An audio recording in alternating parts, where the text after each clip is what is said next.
Korean-style vegetable noodle bowl. I took a 14-inch nonstick skillet, little bit of high-temperature cooking oil, just to barely coat the bottom. And the first thing we cook are our selection of mushrooms. And these are shiitake, oyster, and maitake, or hen of the woods mushrooms. Any kind of mushroom you like, you want about a pound total. So I browned the mushrooms first. Then I took 2 large or 3 small bundles of broccolini. We're gonna take the broccolini out next and just keep reusing the same pan. We want each item to have its own moment in a hot pan with hot oil so it can fully develop its flavor. Now we're going to add to the same pan, and now we're just gonna wilt in dark greens. This is some beautiful spinach, kind of medium-sized leaves, not baby spinach. That's got too much water for me. It doesn't have any bite left to it. But you could use kale, rainbow chard, any dark green you like. We're gonna let that wilt down.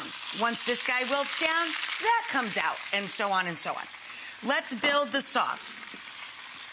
The key ingredient to this dish, gochujang noodles in general, of course, start with that spicy fermented chili paste. About 4 tablespoons for a pound of noodles is what we're going for.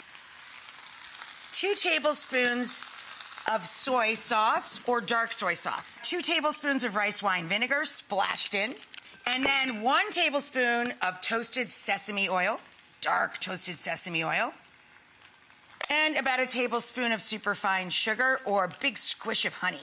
So this is your sauce that we're gonna use at the end, okay? Into the rapidly on high, fully boiling water, but not adding salt, because there's already salt in this, we're going to drop in the noodles. Now these are fresh noodles from a Korean market. If you can't get this, you can use fresh linguine or wide flat cut pasta. You can use dry linguine. I can't see it, and it's all gonna taste good. It's all about the sauce, kids. It's delicious, totally delicious. So it's gonna work out. This is very quick cooking. So we're gonna do the last step in the same pan that we cooked the mushrooms, then the broccolini, then the spinach.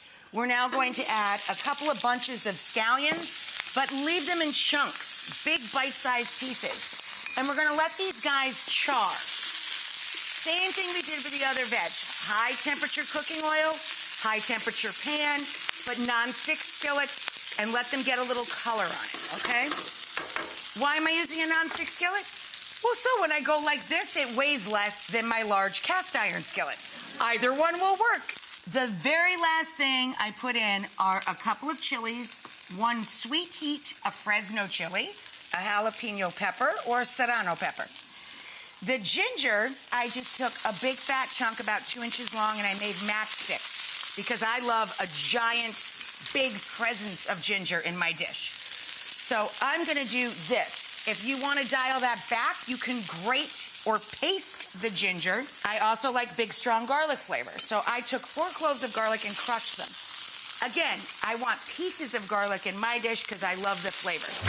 Okay, we're adding our gochujang sauce to the pan. Our Korean-style sauce for our Meatless Mondays vegetable noodles. All of our fresh noodles go into the pan. We've got the ginger, the garlic, the mild chili, the spicy chili, tons of scallion. Flip that around first. And we're going to add in most all of our veg. And save a little for the top just to be kind of showy. And distribute the sauce evenly as possible. You gotta be a little bit patient with it because those noodles are so fresh. You don't wanna rip them apart. You wanna just kind of work everything into them.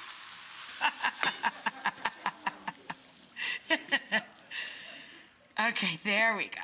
If I'm going to eat this cold or reheat instead of reheat, I add a little lime juice to it or extra splash of rice wine vinegar and make it taste more like a little pasta salad, you know? There we go. And then